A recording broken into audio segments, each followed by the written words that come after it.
Sugar stops hiccups fast.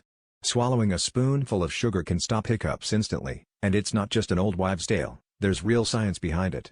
Most people try holding their breath or drinking water upside down, but sugar actually works by shocking your vagus nerve, the pathway responsible for those annoying hiccup spasms.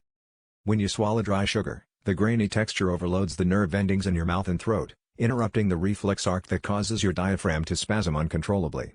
This sudden interruption is often enough to reset your body's hiccup cycle on the spot. Doctors have found that this method can work faster and more reliably than common tricks like pulling on your tongue or sipping water slowly.